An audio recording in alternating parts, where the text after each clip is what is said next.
En esta segunda parte se presentan las relaciones de los derechos de autor con la exhibición, es decir, con los teatros, los contratos, el streaming y las grabaciones.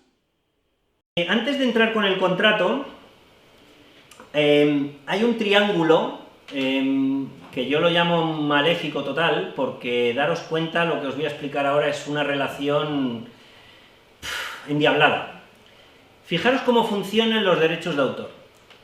Tú eres el autor de una obra teatral y te pide tu obra teatral o un coreógrafo, y te pide tu obra una productora. Tú con él estableces una relación mercantil, un contrato, en el que pactáis las condiciones en las que le cedes los derechos de explotación de tu obra, ¿vale?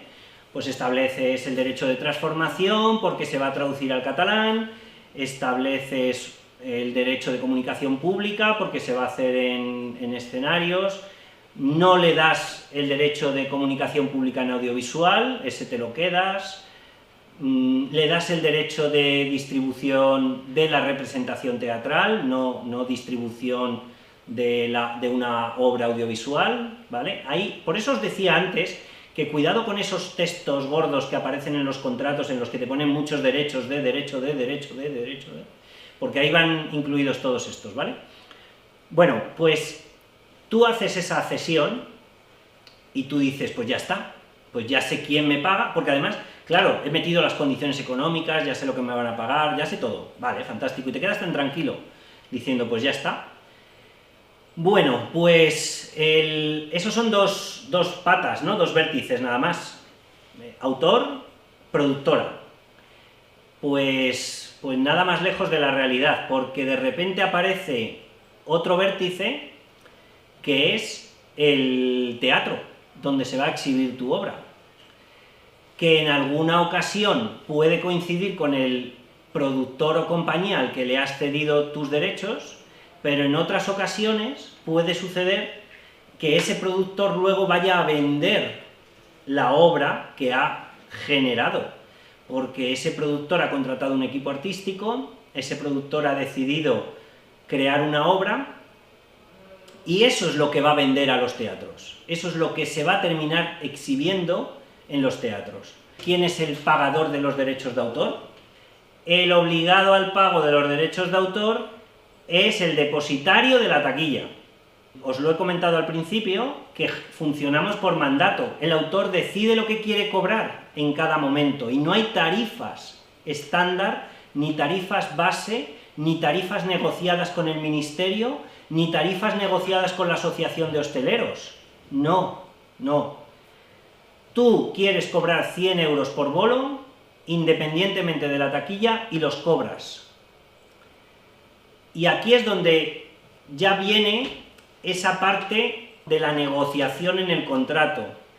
Pero fijaros lo importante que es ese triángulo maldito que os estoy hablando, ¿no? Se supone que el autor o su sociedad de gestión no tienen ningún acuerdo firmado con el teatro pagador de los derechos de autor, si es por taquilla. Daros cuenta que no hay ninguna vinculación jurídica, por eso es un triángulo maldito, porque tú, autor, le has cedido los derechos a una productora. En ese contrato de producción, lo que tú le tienes que decir a la productora es que tiene la obligación de que al teatro donde vaya a exhibir tu obra aparezca claramente qué pasa con tus derechos de autor. Igual que negocias el rider técnico, negocias qué pasa con mis derechos de autor. Porque al que le he cedido mis derechos de explotación es a ti, compañía o productora. Y eres tú el garante de mis derechos. Eres tú el que, si bien a lo mejor no eres el depositario de la taquilla, tú sí le tienes que explicar al teatro exhibidor, oye, cuidado, que un 10% de la taquilla va a favor del autor, y así está negociado y así está contemplado.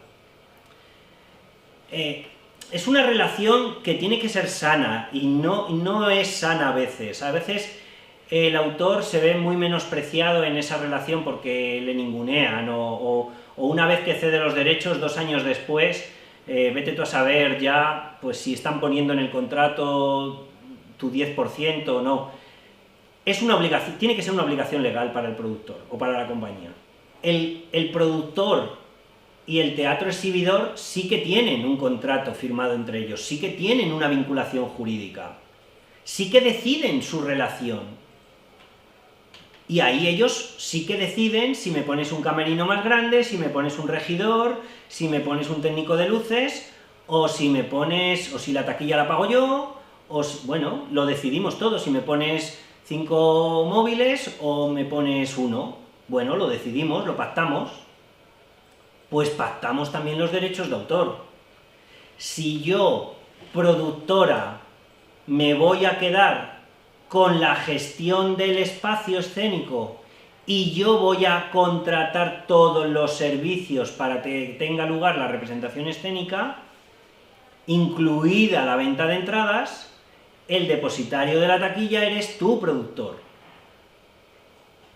Si tú vas a un teatro de un patronato municipal de cultura o de un ayuntamiento y ellos ponen todo y tú solamente llevas tu paquete llamado obra teatral, tu producto, pues entonces tienes que poner, productor, que el obligado al pago de los derechos de autor es el depositario de la taquilla, en este caso el patronato de cultura o el ayuntamiento de turno. Es que para entender el contrato de representación teatral me interesaba mucho esta relación triangular entre todos los actores intervinientes, porque si no vais a saber por qué negocio con cada uno, ni qué negocio con cada uno. De hecho, este ejemplo que acabamos de poner, pues está clarísimo que tú estás negociando la taquilla porque ese es el beneficio que se lleva el productor por exhibir. Y a lo mejor pactas un caché. Bien, pues eso es un negocio. El contrato de representación teatral es otro. El contrato de representación teatral, y esto creo que lo digo de memoria, empieza a partir del artículo 74 de la Ley de Propiedad Intelectual. Vamos allá. Cosas impepinables que tenemos que salir de aquí sabiendo. Que tiene que ser por escrito, aunque vale el verbal. El verbal en una servilleta de papel de un bar, siempre mejor que un verbal solo. Y si el verbal en una servilleta de papel de un bar contiene las 4 cosas más importantes, mejor que un contrato de 12 folios. ¿Con esto qué quiero decir? Que por favor no hagamos contratos absolutamente leoninos de 12 folios en los que repetimos las cosas 3 veces para que al final no sepamos lo que hemos puesto en la primera página. Hagamos contratos sencillos, claros y concisos, 6 páginas, 4 páginas, no más, si es que en 4 páginas puedes pactar todo perfectamente, o en 5.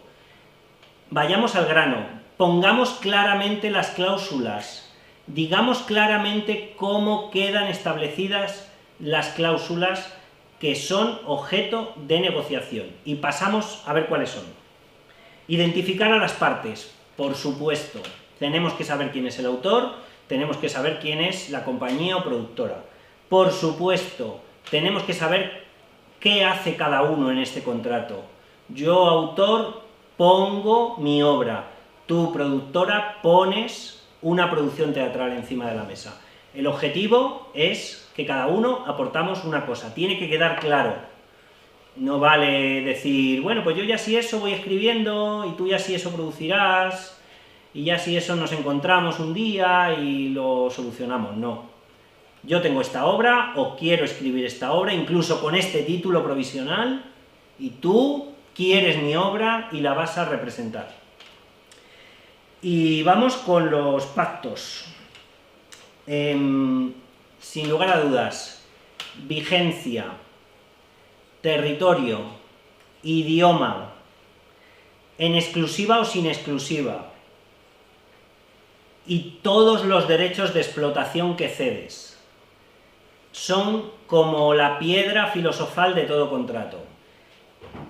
A ver, en estas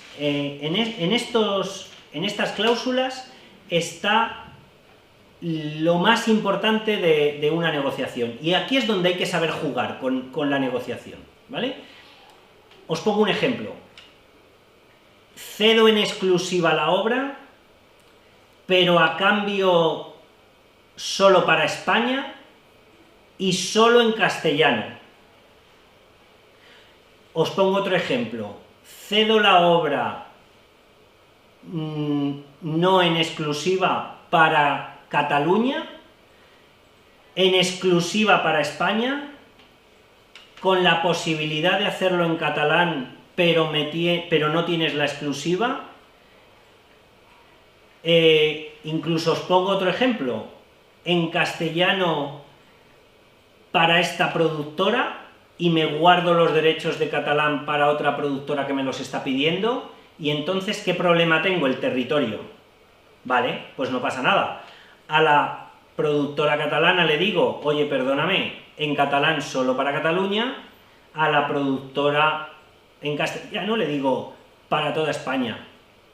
Cuidado, que me viene una productora gallega. Ah, bueno, pues entonces al que le he dicho en toda España le quito territorio Galicia y dejo al gallego en gallego. Tengo 3 contratos de representación teatral. La vigencia es otro de los objetos de negociación más importantes. ¿Por qué?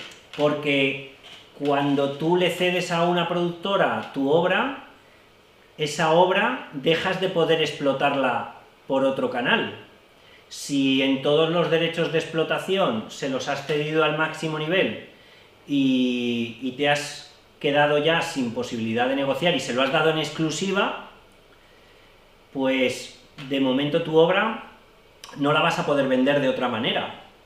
Acabas de cerrarte todas las posibilidades de explotación de tu obra. Por lo tanto, a lo mejor te interesa porque la productora es muy fiable y va a hacer una gira, pero a lo mejor no te interesa pasar de 3 años. ¿Vale? Te puede pasar otra cosa con la vigencia, y es que tú le digas a la productora, te dejo en 3 años, pero te dejo en 5 años, pero tienes que haber hecho como mínimo a partir del segundo año 30 representaciones por año. Cuando un año no hagas 30, al año siguiente ya te has quedado sin la obra, te la quito. Te pongo una condición resolutoria en la que pactamos un mínimo de representaciones anuales. Muy, muy importante. Y por supuesto, la contraprestación económica.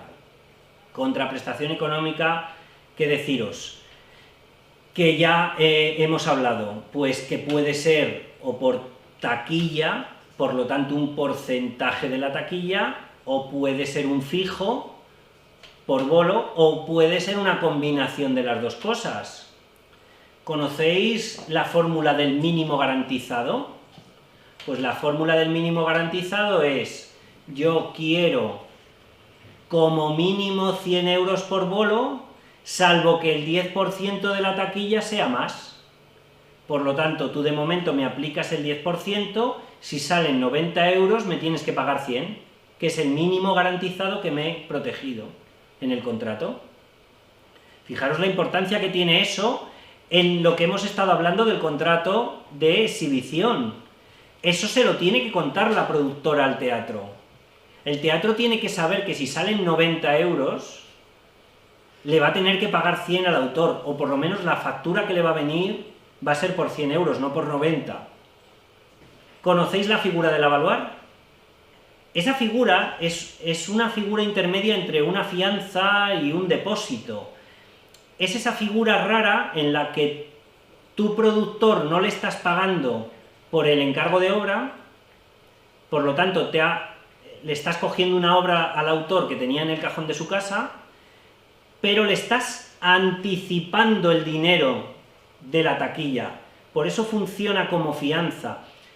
Del dinero que va a generar mi obra, tu productor me das 3.000 euros. Y a medida que vaya generando dinero de la taquilla, del 10% de la taquilla, me vas amortizando el avaluar que me has pagado de 3.000 euros. Hay una anécdota muy famosa, que no se puede contar los intervinientes de la anécdota, pero el autor le preguntó al productor, vale, de mi dinero me das 3.000 euros ahora, de tu dinero ¿cuánto me das? ¿Entendéis la anécdota? Es decir, me estás anticipando mi propio dinero, me estás jugando con mi dinero, estás diciendo que me estás dando 3.000 euros ahora, pero es que esos 3.000 euros los va a generar mi obra. ¿Cuál fue la contestación del empresario? También muy inteligente el empresario, igual de inteligente que el autor. Le dijo el empresario, bueno, pero es que, ¿y si no hago la obra, tú te quedas con esos 3.000 euros? Quiero terminar con lo del tema audiovisual y dramáticos y streaming y demás, que sé que hay un poquito de controversia. La cesión a terceros, por favor, en los contratos de representación teatral, la cesión a terceros, muchísimo, muchísimo, muchísimo cuidado. Muy necesaria a veces, porque una productora, una compañía a lo mejor no puede hacerse cargo de la gira. Vale, no pasa nada. Entonces se acepta la cesión a terceros. Nos hemos encontrado muchos casos en los que un traductor adquiere los derechos y se ha firmado un contrato que pone claramente no cesión a terceros. ¿Sabéis eso lo que le está provocando al traductor? Que tiene que ser él el productor de la obra obligatoriamente. No puede cederle a una productora la posibilidad de producir una obra. Se la tiene que jugar él con su dinero. Fijaros lo importante que es eso. Tener mucho cuidado, sobre todo en obra extranjera, cuando un americano o un inglés te diga sin cesión a terceros. Y luego otra cantidad de cosas que se pueden firmar en los contratos. Por favor, los contratos. Autonomía de la voluntad de las partes, una asignatura de primero de carrera de Derecho. ¿Qué quiere decir autonomía de la voluntad de las partes? Que las partes firman y deciden y negocian, y firman un contrato privado. Por lo tanto, cualquier cosa que se firme es válida, salvo que demuestres coacción, etcétera, etcétera. Pero puedes firmar el cartel, puedes decidir que sobre el cartel tú tienes opinión o no tienes opinión, puedes elegir el tipo de letra, puedes elegir el grosor de la letra de tu nombre, puedes elegir dónde va tu nombre en el cartel, puedes elegir, o puedes negociar, perdón, la palabra elegir no es la correcta, perdonadme, puedes negociar cómo publicitan la obra. Todo eso se puede meter en el contrato. Y por supuesto, reserva de los derechos morales, sin lugar a dudas, eso es una cláusula, vamos, poco menos que sobra, pero que a veces es bueno meterla. Y por supuesto, obtener una copia de las traducciones si has cedido para Polonia, para Alemania y para Suiza y quieres obtener una copia de esas traducciones antes de la exhibición, por supuesto puedes pedirla y que se te dé, sin lugar a dudas, antes de que se represente. Y si no te la dan, ejerces tu derecho moral a que esa obra no se represente, porque no se ha cumplido. El contrato al final es una suma de pactos y todo lo que metáis en él es bueno para el autor y por supuesto bueno para la productora compañía, porque la relación queda clarísima, queda establecida y no hay dudas en el futuro. ¿De acuerdo? Pasamos al tema de streaming, streaming, no streaming, grabación, audiovisual, dramático. Os he dicho antes, la premisa básica, la mera y simple grabación de una obra dramática no genera una obra audiovisual. Es una máxima, grabada a fuego. Que no os cuenten otras cosas. Si transformas la obra, entonces sí has creado una obra audiovisual. Pero si no la transformas y simplemente la grabas, es una obra dramática. Por lo tanto, lleva todas estas reglas de negociación, lleva todas estas reglas económicas que estamos hablando. Existe la posibilidad de que la obra se grabe con el fin de dejarla fijada en un soporte y después se suba a una plataforma o se lleve a una retransmisión de televisión, o existe la posibilidad de que en el momento en el que se está representando en el teatro se está haciendo lo que se llama streaming y se está exhibiendo, abriendo el canal a una plataforma digital. Se puede poner en una plataforma digital de pago por visionado o se puede poner en una plataforma digital gratuita. ¿Qué más se puede hacer? Se puede negociar una prima de fijación por el hecho de grabar la obra y además se puede pedir una tarifa por la comunicación pública de la obra. Son dos conceptos diferentes, dos cantidades diferentes a negociar. Yo te dejo grabar mi obra y te pido 100 euros por la grabación. Y me los pagas en concepto de prima de fijación, prima de grabación. Y a su vez, como esta obra la vas a explotar en una televisión o la vas a explotar en una plataforma propia o en una plataforma ajena vía venta de entradas virtual, pues me vas a pagar un fijo por vez que la tengas exhibida, me vas a pagar un fijo por mes que la tengas exhibida, me vas a pagar un porcentaje de esa taquilla virtual si la hay, etcétera, etcétera. Es decir, todo eso es negociable, todo eso forma parte de la negociación.